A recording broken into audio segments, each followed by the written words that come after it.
அனைவருக்கும் வணக்கம். Astro mind therapy அன்புள்ளங்கள் அனைவரையும் இந்த புதிய வீடியோவில் சந்திப்பதில் பெருமகிழ்ச்சி அடைகிறார். ஆஸ்ட்ரோ மைண்ட் தெரபி சார்பாக மாத அறிவுறுத்தல்கள்ங்கிற வீடியோ ஒவ்வொரு மாதமும் 12 ராசிகளுக்கும் போட்டு வரேன். அந்த வகையில் இந்த மாதம், அதாவது ஏப்ரல் 20 முதல் மே 20, 2024 மீன லக்னம் அண்டு மீன ராசி அன்புள்ளங்களுக்கு என்ன மாதிரி பலன்கள் ஏற்பட போது, அவங்களுக்கான அறிவுறுத்தல் என்ன அப்படிங்கிறது தான் இந்த வீடியோவில் பார்க்க போகிறோம். மீன லக்னம் அண்டு மீனராசி அன்புள்ளங்களுக்கான அறிவுறுத்தல் என்பது ஆன்ம சாதனை வழி அடக்கி வாசித்து கெட்டவை தவிர்க்கும் காலம். மீண்டும் உங்களுக்கான அறிவுறுத்தலை சொல்லிடுறேன். ஆன்ம சாதனை வழி அடக்கி வாசித்து கெட்டவை தவிர்க்கும் காலம். ஆக அடக்கி வாசிக்கணும். கெட்ட விஷயங்கள் வர்றதுக்கான வாய்ப்புகள் மிக அதிகம்.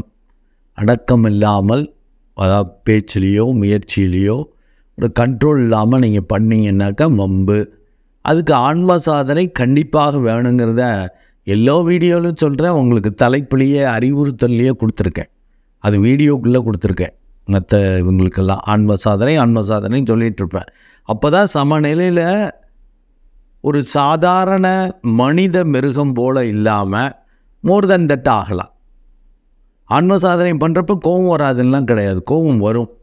கோபத்தை முறையாக வெளிப்படுத்துவீர்கள். நீங்கள் யார்கிட்ட பேசுகிறீங்க, என்ன பேசுகிறீங்க, வேகமாக பேசுனாலும் ஒரு கண்ட்ரோல் இருக்கும். அதுக்கு அந்த ஆன்ம சாதனை வேணும். உங்களுக்கு தலைப்புலேயே கொடுத்துருக்கிறதால இந்த மாதம் கண்டிப்பாக கெட்டவை தவிர்க்கும் காலம் பாருங்க. அப்போ கெட்டது தான் நிறையா நடக்கிறதுக்கு வாய்ப்பு உண்டு. கவனமாக இருக்கணும். ஏன் அது மாதிரி உங்களுக்கு அறிவுறுத்தல் கொடுக்குறேன் அப்படின்னா, உங்கள் லக்னாதிபதி ராசி அதிபதி 2ஆம் இடத்துல இருக்கிற வரைக்கும் நல்லது. ஒரு 10 நாள் இருக்கார். 1/5/2024 அன்று 3ஆம் இடம் போகிறார். அது சுமாரான அமைப்பு. 1/10 குடையவன் 3ல் இருக்கிறப்ப அதை செய்யலாம் இதை செய்யலான்னு ஓவர் கான்ஃபிடென்ட்டில் எதையாவது செஞ்சு திமிராக பிகவ் பண்ணி அவன் இருக்கிறது பகை வீடு. நீங்கள் தேவகுரு அப்படின்னாக்கா அந்த சுக்கிரன் வீட்டில் இருக்குது அந்த குரு பகவான். சுக்கிரன் யார் அப்படின்னா அசுரகுரு. அசுரகுரு எங்கே இருக்கார்? உங்கள் லக்னத்திலேயே இருக்கார். அடுத்து 2ஆம் இடம் வருவார். அப்போ 3/8 குடைவன் லக்னத்தில் இருக்கிறப்ப உங்கள் முயற்சி எல்லாம் சிக்கலாக எதிர்பார்த்ததுக்கு மாறாக நடக்கும். கூட்டாளிகளோட பார்ட்னரோடு இணைந்து செயல்பட்டுக்கிட்டால் ஓரளவு தப்பிச்சிக்கலாம். அண்டு பாதகாதிபதியான புதன் 4/7 குடைய அந்த புதனும் நீச்சமாக இருந்தாலும் அந்த நீச்ச பங்கம் அண்டு வக்ரமாகிறதால உச்ச பலனையே கொடுப்பார். நீச்ச வக்ரம்ங்கிறது உச்ச பலன். ஆக பாதகாதிபதி 8ஆம் இடத்ததிபதி உங்கள் லக்னம் அண்ட் ராசிக்கு 2 பேரும் ஆகாத ஆட்கள். அவங்க வலிமையாக இருக்காங்க. அப்போ கெட்டதை தவிர்க்கிறதுக்கு கம்மன் இருக்கணும். இவங்க 2 பேரும் ஒன்றே அல்ல.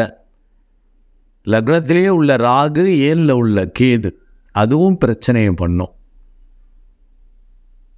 முறிவு, பிரிவு, சூழலை புரிஞ்சிக்காமல், மற்றவங்களுடைய உணர்வுகளை புரிஞ்சிக்காமல் ஏதாவது செஞ்சு அவங்க ஏதாவது முறிவு பிரிவுன்னு போகிறது, இல்லை எதிர்பாராத சிக்கல்களை உங்களுக்கு ஏற்படுத்துறதுன்னு பண்ணுவாங்க. சரி, இந்த 4 கோள்கள் மட்டும்தானா அப்படின்னா, அந்த 6ஆம் இடத்ததிபதியான சூரியன் 2ஆம் இடத்துல இருக்கிறப்ப பேச்சு வழியாக பகை, விரோதம், பிரச்சனைகளை, கடனை, துக்கத்தை வரவழைச்சிக்கிற மாதிரி ஆகிடும். ரொம்ப கவனமாக இருக்கணுங்க. அதனால தான் ஆன்ம சாதனையே உங்களுக்கு தலைப்பிலேயே கொடுத்துருக்கேன். ஆன்ம சாதனை வழி அடக்கி வாசித்து கெட்டவை தவிர்க்கும் காலம். அப்படியே கம்மன் இருந்துக்கணும். ரொம்ப பெருசாக இது பண்ண வேண்டாம். ஏன்னா லக்னம் அண்ட் 2ஆம் இடம் as well as 12ஆம் இடம் 3 வலுக்குது. 12ஆம் இடத்ததிபதி 12லேயே 7.5 விரயச்சனியில் இருந்துட்டுருக்கீங்க. நிம்மதி சந்தோஷம் போயிடும். ஒன்று பணம் போகும், பணம் போனாலே நிம்மதி சந்தோஷம் போகும். ரொம்ப கவனமாக இருக்கணும். லக்னம் அண்ட் ராசியிலேயே கெட்டவர்கள் வலுப்பது ரொம்ப கவனம். அதனால தான் கெட்டவை தவிர்க்கும் காலம்கிட்ட 2/9 குடைய அந்த செவ்வாய், அந்த பூர்வ பாக்கியாதிபதியாக வரக்கூடியவர் 12ஆம் இடத்துல இருக்கார். ஆரம்பத்தில் ஜஸ்ட் ஒரு 4 days தான். 24/4/2024 அன்று லக்னத்துக்கு ராசிக்கே வந்துடுறார். அது ஒரு வகையில் நன்மை.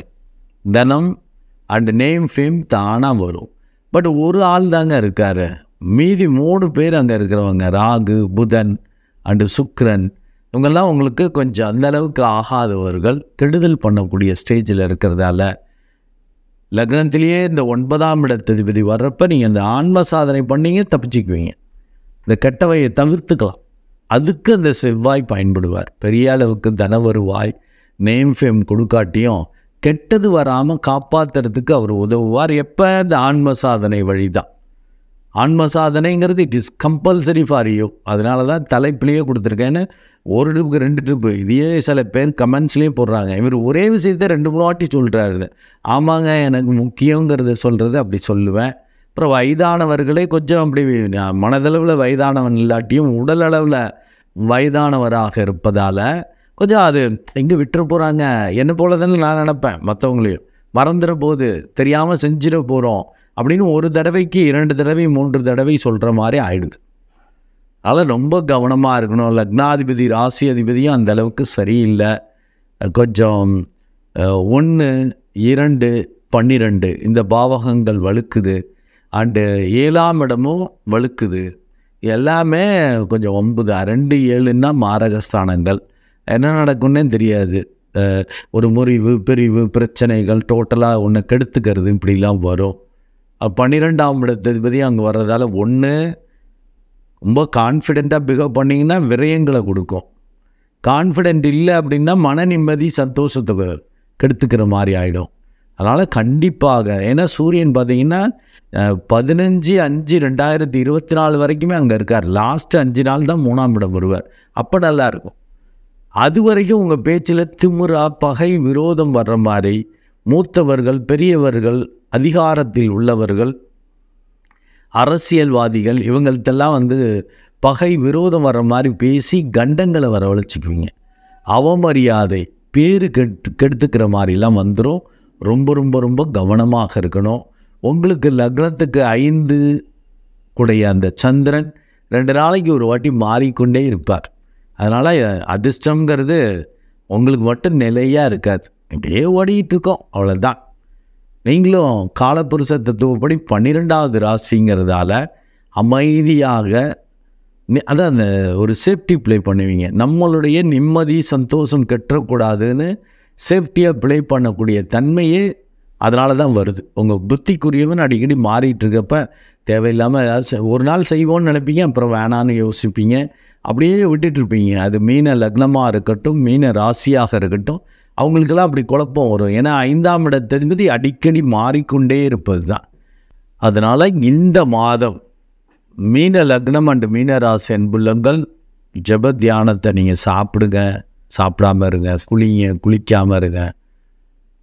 இதை பண்ணியே ஆகணும். ஆன்ம சாதனை பண்ணுறது அவ்வளவு அவசியம். இல்லாட்டி குழம்பிகிட்டே இருப்பீங்க, மாற்றிட்டு இருப்பீங்க. அது சிக்கலை ஏற்படுத்தும். இது ஒரு பெரிய ப்ளஸ் என்ன அப்படின்னாக்கா, இந்த 2-9 கூடைய அந்த செவ்வாய் இந்த மாதம் ஃபுல்லாக அங்கே இருக்கிறதால காப்பாற்றப்படுவீர்கள். அதனால தான் இந்த ஆன்ம சாதனைங்கிறது அவசியங்கிற. இல்லாட்டி மனசு மாறிக்கிட்டே இருக்கும். உங்கள் 5ஆம் இடத்ததிபதி சந்திரன் மனசுக்காரர்கள். மனசு மாறிக்கிட்டே இருக்கும். மாறிக்கிட்டே இருந்துச்சுன்னா இஷ்டத்துக்கு பிஹேவ் பண்ணி சிக்கலை, பிரச்சனையை வரவழைச்சிக்கிற மாதிரி அடக்கம் இல்லாமல் பேசுகிறது, அடக்கம் இல்லாமல் பிஹேவ் பண்ணுறதுன்னு பண்ணிடுவீங்க. அப்போ கெட்டவைகள் அதிகமாகும். ஸோ விழிப்புணர்வுங்கிறது எப்போ கிடைக்கும் அப்படின்னாக்கா, இந்த ஆன்ம சாதனை பண்ணுறப்ப தான் அந்த ஞானம் வரும். இதனோட விளைவுகள் என்னன்னு.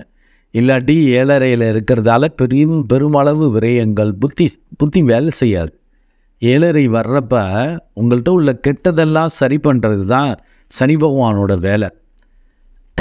நீங்கள் எந்த அளவுக்கு ஈகோவாக இருக்கீங்களோ, ஈகோவை தரமட்டமாக்கிறது தான் 7.5யோட வேலை.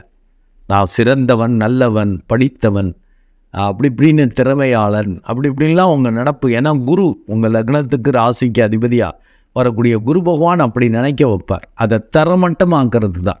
அது குருவுக்கு ஒண்டி இல்லை, எல்லா ராசி ஆளுங்களும். இப்போ செவ்வாயாக இருந்தாக்கா அவங்க உடல் வலிமை, மன வலிமை இருக்கும்.